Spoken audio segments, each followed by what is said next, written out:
Hey everybody, Unstable Gamer here, and today we're going to go ahead and go over the latest developer update and talk about some of the cool things that are coming and depending on how you look at it, what they plan on doing that can be quite frustrating. But first, if you're just now finding my channel, consider hitting that subscribe button to stay up to date with all the newest content.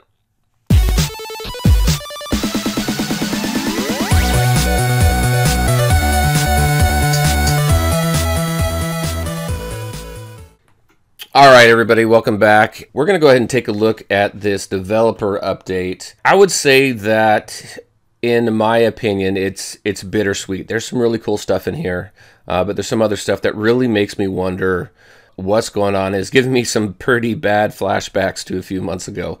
So let's go ahead and go through this, and then we'll discuss it a little bit. The Brotherhood of Mutants has arrived. So we already know that we have Sabretooth in the roster right now, who's going to be followed up by Juggernaut and Pyro. Looks like Juggernaut's going to be in his own character orb in early November. Pyro will be right after him. Then we're going to get into this event campaign that tells us the story of the Brotherhood and their battle against Ultimus as well. So that's going to be pretty cool. I'm excited for the Brotherhood. Magneto himself, the leader of the Brotherhood, he arrives in late November. So we're going to have the next several weeks to work on the Mutant Brotherhood, level them up and get them ready for Magneto. And then to unlock Magneto, you're going to deploy X-Men and Brotherhood characters in this legendary event. So really excited for that. Been putting a lot of work into the mutants since we heard about this a couple months ago. And now we're going to finally be able to see some of this cool stuff.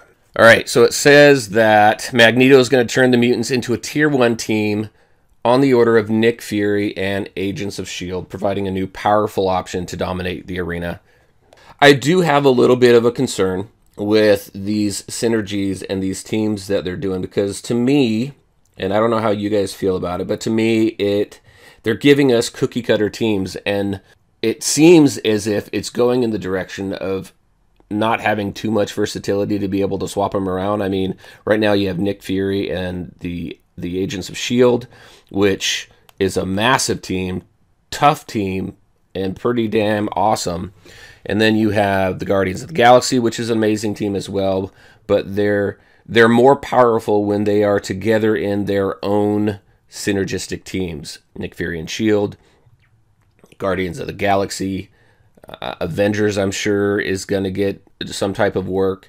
X-Men. So it just seems like we're getting these cookie cutter teams that says, here, this is what you got. This is going to be the next greatest team.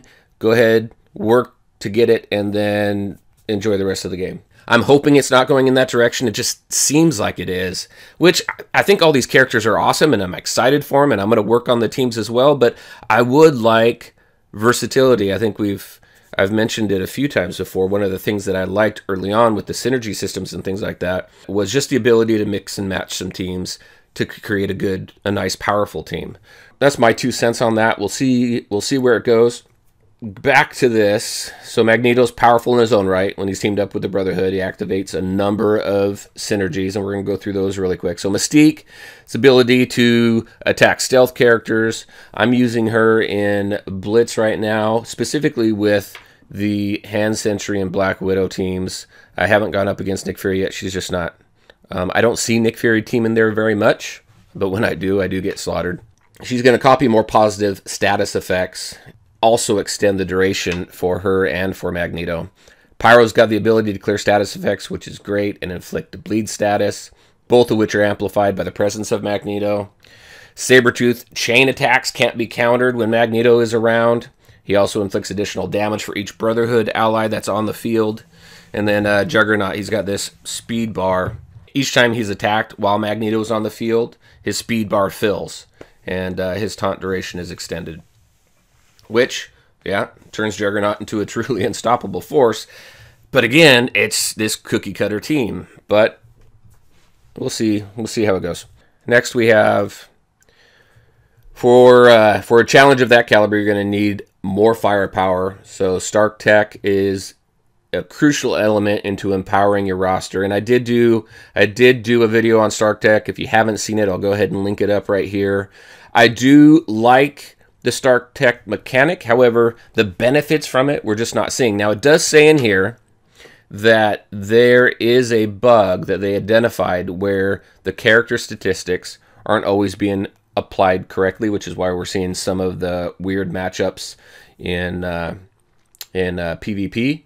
So that is supposed to be getting fixed fairly soon. We'll see what that does. But again, in my opinion, I really don't think you're going to see much of a benefit in Stark Tech until you hit that 10% bonus and beyond. So again, that's more of a long-term progression mechanic.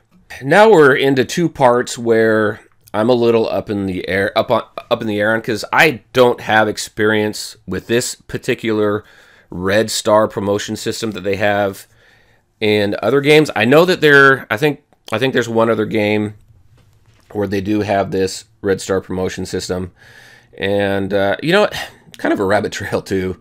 It seems that everything they're doing in this game is a copy of what everybody else is doing in every other game. There hasn't really been too much of an original idea, in my opinion.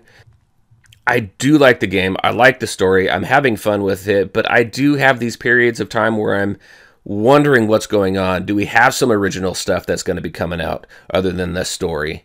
Are we going to be always forced to pay for it? And what I mean by that is, so the Red Star promotion system, it's going to, we'll just read it real quick right here. It says, you'll soon be able to collect red stars to promote any stars you have for a character from gold to red.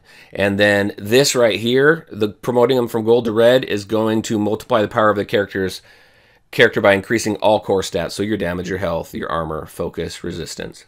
And they don't only multiply the power gained from the stars, but also the gear on the account, the levels, the Stark Tech as well. So it says that it means that anything you do to improve a character will be amplified by red stars you have amplified to the character. Red stars are gained from the cleverly named Red Star Orb. And this is what I'm talking about as far as having to pay money in order to evolve our characters. I don't have a problem with the company generating money for themselves so that they can continue to develop a game.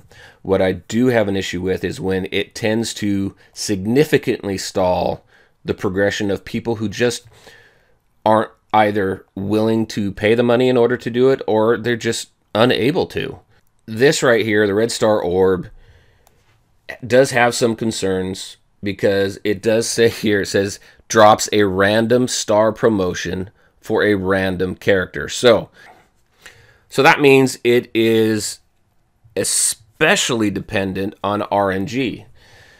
Now, some people are super lucky with RNG. I am one of them who is not. However, when you have something that is so random, this is what tells me that they're probably going to put a price on Red Star Orbs. We're probably going to be able to get them through something, some sort of in-game mechanic. But if you really want to make an impact on your squad, you're probably going to have to pay and buy a bunch of orbs in order to get your characters up. And that's where I have the problem, is when you significantly stall the progress of people who do not want to throw a ton of money into a game. There is also details here that we may not be privy to, so we'll see what happens. I think it's an interesting mechanic. I just hope that it's not another paywall, if so to speak, you know? So duplicate drops provide resources for the elite Red Star Orb, which provides a better drop chance for higher star counts. These orbs will fountain from a variety of sources, so there is going to be some ways for us to get it. And they're going to talk about that in a later blog. So maybe my initial response is a little more of a knee-jerk reaction, but we'll see. It's just, I guess my concern really is the history of the developers in this game is not particularly positive. They have come a long way. I do like where the direction of this game is going. I really like the developer updates every week, and I like being able to get on here and talk about them and hear from you guys what you guys think as well. But again, the track record is not that great, so it just automatically sends us into this direction of, oh great, here we go, more money, But we'll see. We'll see. They're going to have some more information coming out in a developer update. So I will reserve a lot of my opinion, which I've already stated, until we see that developer update. And then now we're down here on this quality of life upgrade, which has been something that the community has been screaming about for a very long time. And I think rightfully so, because this is something that I believe should have been introduced when the game launched. It's just cumbersome right now to manually build your teams every time. I think we've all pretty much gotten used to it, but this will definitely make it much easier. My concern with this, and then the reason why I think it's so bittersweet, we're going to get a certain amount of saved squad slots. However, there's going to be more for later purchase to accommodate an ever-expanding roster. Now, I'm not too familiar with too many games that have these type of saved rosters. I know I've played Star Wars Galaxy of Heroes. I don't know that they charge. You know, my wife and I, we're big WoW fans. We play World of Warcraft. We have for a very long time. And every time they expand their roster, they give us free slots in order for us to build those characters. So if they're expanding their roster, I really don't think that they should be charging us for expanded slots. It's just, that was very frustrating to read. It was kind of, kind of a hang my head type moment. Like, so excited for save squads. Woohoo! And then you read what they say about having to charge more, and it's just, So I don't know. We'll see how many slots we get. They say we're going to be able to use these save squads in raids as well, which is cool. At least we have some slots that are going to be available. I guess it's really going to be dependent on how many slots that we have in order to save our teams. I mean, if they only give us 2, then that's not cool at all. But it does say here several squads worth of slots will become active immediately. So several, does that mean 10? Does that mean 5? Does it mean 20? I don't know. I think that's really gonna tell the story for me, if this is something that they're just trying to make money on, or if it's something fairly reasonable. Again, we'll find out. That's going to be coming out in update 2.1. So we'll see. All right. Overall, I am pretty happy with the update. I've got some question marks, and I'm gonna keep a close eye and see where we go with the Red Star mechanic and with the save squads. However, this Mutant Brotherhood, I'm really excited for that. I think that's going to be a lot of fun building that team up.